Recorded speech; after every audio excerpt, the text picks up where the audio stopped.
Hi, I'm Steve Collette. I'm the CEO and co-founder of Third Degree Training and Actual Nutrition. I also sit on the board of directors with the Canadian Franchise Association. I'm Melvin. I'm a partner with McInnes Cooper, and I practice primarily in the areas of franchise and trademark law.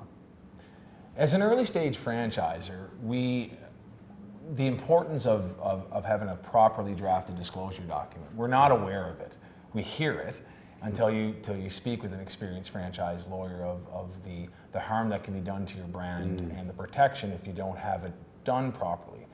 And a lot of us, as we start, we don't realize just how important that is. Can you elaborate on that a little bit? Yeah, absolutely. So there are 6 provinces in Canada right now that have franchise disclosure legislation. And in each of these provinces, one of the requirements of the legislation is that prior to selling a franchise, the franchisor has to give a franchise disclosure document to the prospective franchisee not less than 14 days before they accept any money or sign any agreements. There are a few exceptions, but that's the basic rule. So the franchise disclosure document is essentially a prospectus about franchising, and it contains, I'd say 4 sections of information. There are some risk warnings that are required in certain provinces at the beginning. There's a section of information about the franchisor, so this is information about the backgrounds of the officers and directors, the financial and legal history of the business. Then there's a section of information about the franchise opportunity itself. So an estimate of how much money is it going to take to start this up, will there be any training, will you receive a protected territory, things like that. And then at the end there are lists of current and former franchisees that a prospect can contact to get information about the system.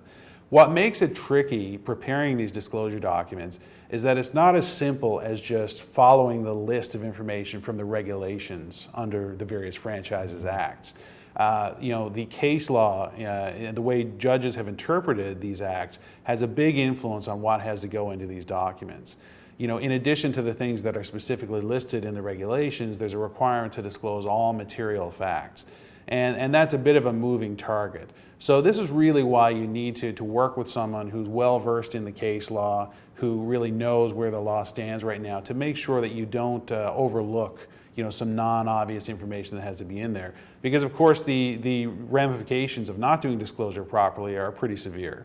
The main remedy that everyone worries about, all the franchisors, is the statutory rescission remedy. So, if a disclosure document is not given, or one that's given that's not up to snuff, or if one is not given at all, then the franchisee has the right to rescind or cancel the franchise and require the franchisor to pay it back all the money that it's invested, all the money that the franchisor received, but also money that the franchisee lost in the course of establishing the business.